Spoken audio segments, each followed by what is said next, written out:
नमस्कार, मैं अभिनेंद्र और आपने देखना शुरू कर दिया है the print lines. Bharatiya Janata party के प्रत्याशी और फिल्म स्टार दिनेश लाल यादव उर्फ निरहुआ ने एक बार फिर अपनी जीत को सुनिश्चित मानते हुए सपा का गढ़ तोड़ने की बात दोहराई। अखिलेश यादव के आजमगढ़ से चुनाव न लड़ने और धर्मेंद्र यादव को प्रत्याशी बनाए जाने पर निरहुआ ने तंज कसते हुए कहा कि अखिलेश को किसी स्थानीय यादव पर भरोसा नहीं, इसलिए वह अपने परिवार से ऊपर नहीं उठ पाए। इसी वजह से उन्होंने अपने चचेरे भाई धर्मेंद्र यादव को आजमगढ़ सदर लोकसभा सीट से प्रत्याशी बनाया है। समाजवादी पार्टी ने एक बार फिर से आजमगढ़ लोकसभा सीट का टिकट धर्मेंद्र यादव को दिया। दिनेश लाल यादव निरहुआ का कहना था कि हम तो समाजवादी पार्टी के राष्ट्रीय अध्यक्ष अखिलेश यादव और उनकी पत्नी डिंपल यादव का इंतजार कर रहे थे, लेकिन समाजवादी पार्टी ने धर्मेंद्र यादव को टिकट दे दिया। सांसद निरहुआ ने कहा कि हमारे बड़े भाई विजय लाल को प्रत्याशी बनाया होता, वह भी तो समाजवादी पार्टी के नेता हैं। अखिलेश पर कटाक्ष करते हुए दिनेश लाल यादव उर्फ निरहुआ ने कहा कि चुनाव जीतने के बाद अखिलेश यादव भाग गए और चुनाव हारने के बाद धर्मेंद्र यादव। आजमगढ़ की जनता समझदार हो चुकी है।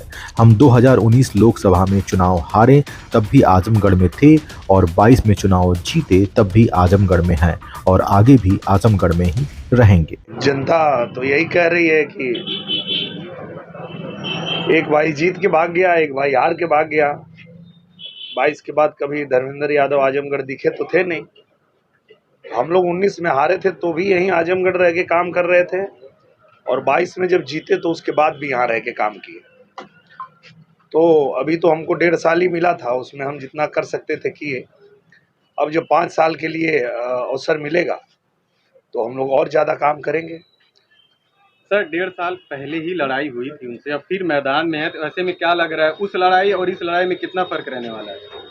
फर्क ये है कि इस बार हम लोग और बड़ी जीत हासिल करेंगे, क्योंकि जो लोग 22 में हम लोगों से नहीं जुड़ पाए थे वो भी अब जुड़ रहे हैं और सब लोग ये बात कर रहे हैं कि जब नरेंद्र मोदी ही प्रधानमंत्री बनने जा रहे हैं तो आजमगढ़ एक 1.5 साल सरकार के साथ रहा और इतना सारा काम हुआ आजमगढ़ में, तो अब जो है नरेंद्र मोदी जी के साथ ही भारतीय जनता पार्टी के साथ ही आजमगढ़ खड़ा होगा।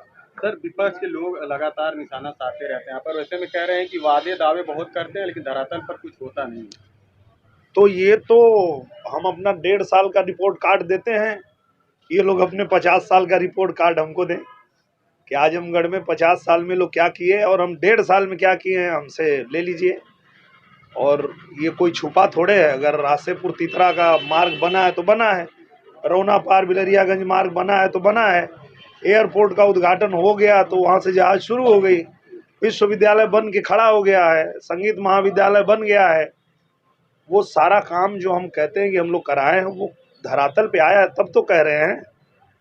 और अगर पहले भी इनको मौका मिला था 19 में तो ये क्या करके गए हैं 4.5 साल में, उसका रिपोर्ट दे दें। या 22 में जब धर्मेंद्र यादव हारे तो हारने के बाद कई दिन आजमगढ़ आए हैं, वही आप उनसे पूछ लीजिए। सर भैया भाभी का इंतजार था, ऐसे में छोटे भाई आ गए हैं, तो क्या लगता है अखिलेश जी क्यों आजमगढ़ को फिर से नहीं चुने?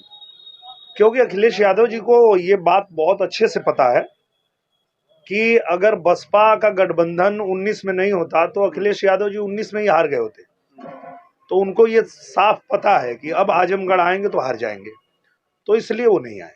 सर ऐसा अनुमान लगाया जा रहा है गुड्डू जमाली की भी अहम भूमिका रही, ऐसे में अब वो भी सफाई हो गए हैं, तो क्या लगता है ये सफर मुश्किल होगा आपके लिए?